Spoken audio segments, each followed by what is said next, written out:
The Broncos are killing me. Justin Herbert broke the #1 rule in life. You never go ass to mouth, Justin. Never. Justin Herbert nearly getting sacked and throwing this pass off his lineman's ass that then hits his face isn't just the funniest play from this game, it's also the most exciting. Welcome back. The Denver Broncos have given the world another dose of boredom in primetime. Suck it, world. Taking the Chargers into OT in a 16-16 stalemate until a muffed punt eventually broke the game. A play that I and many assumed was a penalty, but apparently in a game where the officials threw flags for this and this is fine. Or maybe they were just so bored they just wanted to go home, and that I understand. Credit the Chargers kicker Dustin Hopkins, who kicked 4 field goals with an injured leg, including the game winner in overtime. After the game, he of course thanked... Before I directly answer that, I just want to say thank you to my Lord and Savior, Jeffrey Dahmer. Hey, thanks, take care. Love you, brother. No, somebody messed with the audio. Somebody was trying to be funny. Ha ha ha, we get it. Say thank you to my Lord and Savior, Jesus Christ.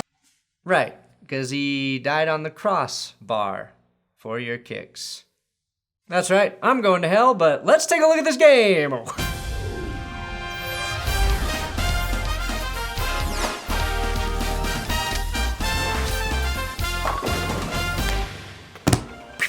Please, if you are constantly in pain, in misery, or living a joyless life because of your football team, subscribe here. I'll try to help a little. Now, before I begin to wallow in my misery, let me just say Patrick Surtain is the best corner in the NFL. He's posted 2 games this season without allowing a catch. He's locked down Mike Williams, Devontae Adams, and Michael Pittman. His greatness isn't going unnoticed.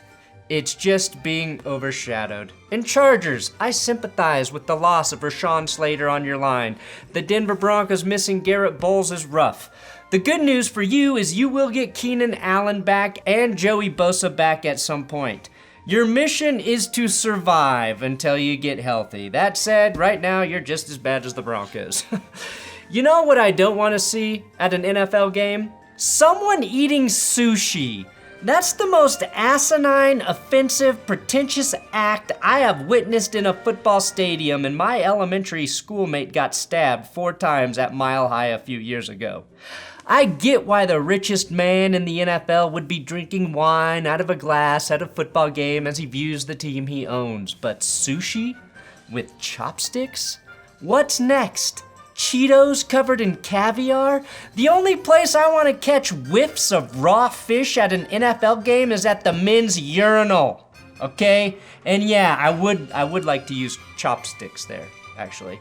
Now, the only thing that made this game slightly less horrible to watch than the Broncos-Colts Thursday night game was that both the Broncos and Chargers scored singular touchdowns. A wide-open pass to rookie tight end Greg Dulcich and an impressive bulldozing run by Colorado's own Austin Ekeler. Both coming in the first half, and that's literally the only difference. Because this game featured 7 not touchdowns. Count them with me.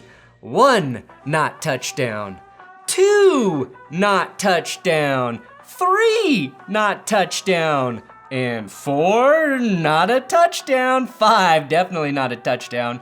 6 not a motherfucking fuckity touchdown. And number 7 game-winning not a damn touchdown. How bad was this game statistically? Well, the Chargers had no pass go for more than 24 yards. Check down Herbert is not the same without Keenan Allen and left tackle Rashawn Slater. The Chargers' second best play was this dumb animation of Justin Herbert as Top Gun. Meanwhile, fans watching this game could only think of the gun they wanted to blow their brains out. 7 Chargers first downs came by way of Broncos penalties. You're welcome, LA. The Broncos got 2 first downs because of penalties. So yeah, it was a little lopsided. The Broncos, due to penalties and sacks, had -9 passing yards in the second half. Justin Herbert threw the ball 57 times and had 0 touchdowns to show for it, just a pick. And the Broncos amassed 151 penalty yards. Not even a liter of Bacardi 151 could help dull the pain of seeing my team get dinged for that many yards. I tried. Now, Greg Dulcich's first career reception went for a first down, but it should have gone for 15 more considering Derwin James rearranged his head using his face mask. Kinda ironic that official Ron Torbert and his crew thought everything was a penalty on Monday night, except for the most obvious face mask of all time. How does this referee not see that? Russell Wilson started this game going 10 for 10 to 9 different ball catchers. We had hope. He teased us all as Denver jumped out to a 10-0 lead. We weren't riding, but we were safely buckled while the car warmed up in the garage, and then Russ closed the garage door, locked the car doors, while we all slowly inhaled carbon monoxide from our running car until we were lulled into a gentle sleep, leading to our metaphorical football deaths. Upside down. Here comes the airplane. After that, he completed just 5 passes on 18 more attempts. He amassed 15 yards in the second half and overtime with his arm, which again netted -9 because of the sacks. Justin Fields was even like, damn, bro, I would have gotten at least 25 passing yards with my sacks. What, Justin? Now, it is fair to ask whether or not Russell Wilson is indeed blind.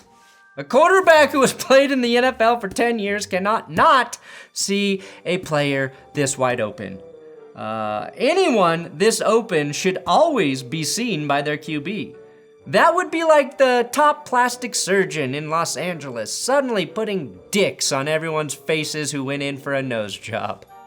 While it's funny for everyone else, it's not for the people rooting for that dick nose. Russell Wilson, with one of the best defenses in the NFL, is 2-4 in his first 6 starts. That ties Case Keenum and Joe Flacco in Denver, but it is literally worse than all of the other QBs from the damn QB carousel. I'm going to bed at night and I'm dreaming of Trevor Siemian and Brock Osweiler. That's where I'm at as a Broncos fan, dreaming of the glory days of 9-7 seasons where my offense could score more than 15 points per game, but still probably lose. The Chargers are just as bad as the Broncos, but since expectations weren't shot to the fucking moon with the acquisition of Russell Wilson this offseason, they get a pass from the media. Everybody still loves them. Justin Herbert has a bunch of 300-yard passing games, but is 16-18 all time. Now, I'm not saying the criticism of the Broncos isn't fair or deserved. It is both, but damn, let's spread it around the AFC West a little bit. It's getting a little hard for me to shoulder. The biggest tragedy in this game was not watching 2 offenses exchange 3 and out after 3 and out in overtime, nor was it literally seeing Denver call run, pass on first, second, and third down 7 times to no avail. No. It was the vendetta the NFL officials had on poor rookie corner Damari Mathis getting his first start in place of an injured Ronald Darby. Mathis now leads the league in pass interference penalties. After 1 start. I've never seen a dude get flagged 4 times for PI in 1 game. Now credit Herbie, fully bloated, for sticking to the game plan of win by pass interference. Here are all 4 of the Mathis penalties. I'm not even going to defend their ticky-tackiness because, frankly, I'm too tired.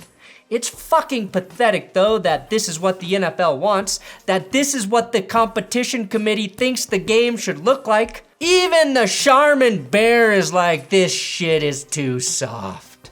Instead, I'll just say Mathis should have been flagged 5 times for pass interference. If this other stuff is PI, well, this deep shot Herbert took to Danny Woodhead 2.0 should have also been flagged. 3 of those calls gifted LA first downs, on third down. The fact that the Chargers didn't score more after all of that should be alarming for Chargers fans. And yes, I am too beaten down to even say what Chargers fans. Bottom line, 2 of the Chargers field goals were directly set up by 3 Damari Mathis penalties and 1 Mike Purcell personal foul. About half of the Broncos penalty yards came on those plays. Purcell should know better here. There's no need to fall on a guy already going to the ground out of bounds. Luckily, the Chargers seemed to get called for holding every time they got close to the end zone, backing them into impossible situations, forcing them to settle for field goals. How bad are the Broncos? Well, the coach that everyone wants fired on Twitter is Brian Hackett. Our head coach is named Nathaniel Hackett. So we can't even trend firing our coach the right way. Now, I did watch Melvin Gordon's interview with the NFL Network after the game, and this shit is sad. Heard a little today, watching. They threw up the little clown logo with my face up there, and I noticed it all, and it sucked. It sucked knowing that I wasn't able to do anything about it. Go out there and help my team win. Going into overtime, sitting, watching the whole game. Apparently, it was a fan holding a sign with Melvin as a clown. That's to be expected. I get why Melvin Gordon was essentially benched in this game. Did Coach tell you at halftime that you wouldn't be a part of the offense in the second half? No one mentioned anything to me. If Russell Wilson is indeed blind, then Melvin Gordon might have dementia. It's the fumbles, Melvin. The coaching staff does not trust him, and that's why Latavius Murray is on the roster, getting most of the carries. That said, it's equally pathetic that the coaching staff couldn't take the time to tell Melvin Gordon he would not be used at all in the second half. I don't disagree with their decision, but Jesus, just communicate with the veteran player so he knows what to expect. Fumbles or not, he deserves a little bit more. Finally, here we are, the play that nearly made me lose it all. The muffed punt that I thought should have been a catch interference penalty. Here's how the rule is written. If you think this is a penalty, you a chump. Shout out to Montreal Washington for taking all the blame and saying he's got to yell louder so PJ Locke hears him to clear out.